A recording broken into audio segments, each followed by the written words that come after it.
Tahun 2023 udah mau selesai, pasti kalian penasaran kira-kira bisnis apa sih yang akan booming di tahun depan. Mungkin di sini ada yang bosen jadi karyawan dan juga nggak mau kerja kantoran lagi, mau start bisnis. Tapi kalian bingung, nggak ada ide bisnis apa sih yang kira-kira akan naik di tahun depan. You're in the right place karena di video ini kita akan bahas itu. Oh ya, sebelum gue mulai, gue juga mau disclaimer dulu kalau yang namanya prediksi pasti nggak ada yang 100% bener ya.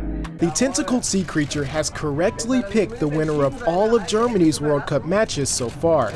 Nah, jadi kalau misalnya di tahun depan ternyata nggak terjadi sesuai apa yang gue omongin di video ini, jangan balik ke channel ini dan maki-maki gue, oke? Iya. Di tahun depan itu adalah tahun pemilu. Nah, di setiap tahun pemilu pasti ada bisnis-bisnis yang naiknya atau boomingnya luar biasa. Salah satu contohnya adalah percetakan.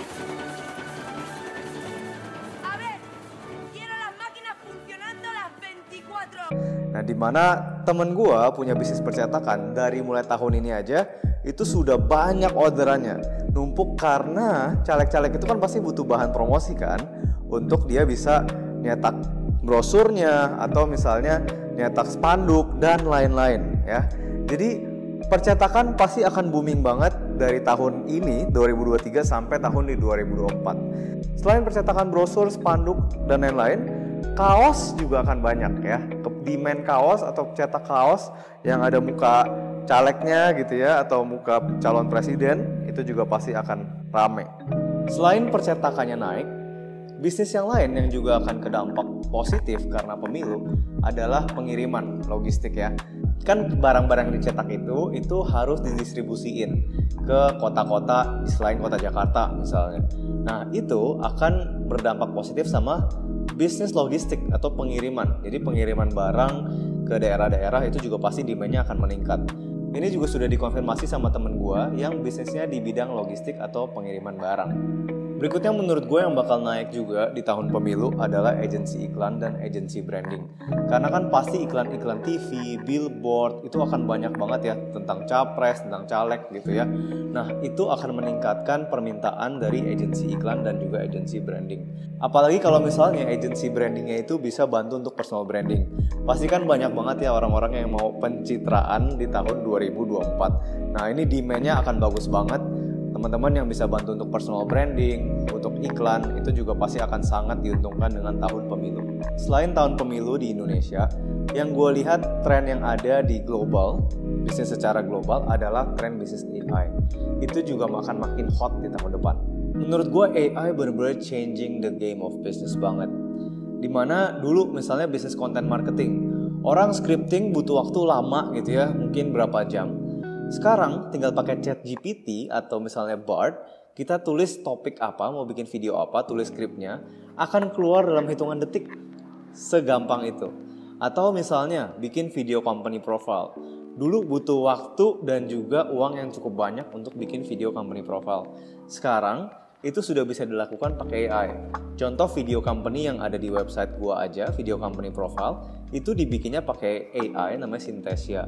Nah, ini adalah tren yang terjadi di dunia bisnis yang teman-teman bisa manfaatin. Kalau misalnya bisa teman-teman gunain teknologi AI untuk membantu bisnis-bisnis yang lain yang ada di Indonesia, itu teman-teman bisa jadi the next big thing. Dari dunia bisnis AI, gua mau beralih ke tren bisnis jualan online. Menurut gua, tren bisnis jualan online akan makin berubah di tahun depan.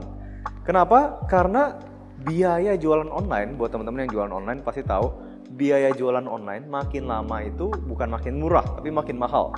Contohnya dari komisi marketplace aja ya. Komisi yang kita bayarin kalau kita jualan di Shopee, ya di Shopee, Tokopedia, Lazada, ya itu akan makin naik. Contohnya dari brand-brand yang kita bantu buat jualan di marketplace, ya dengan adanya toko resmi atau official store, itu aja di tahun depan akan ngalamin kenaikan. Per tanggal 1 Januari itu akan naik dari 6,5% ke 8%. Ya, dengan adanya cost yang meningkat ini, pasti juga akan ada shifting atau pergeseran tren yang terjadi di jualan online. Yang gue lihat tren yang akan berubah dari tren jualan online adalah brand-brand ini akan makin banyak yang mulai membangun atau develop channel mereka sendiri atau namanya D2C channel, direct to customer.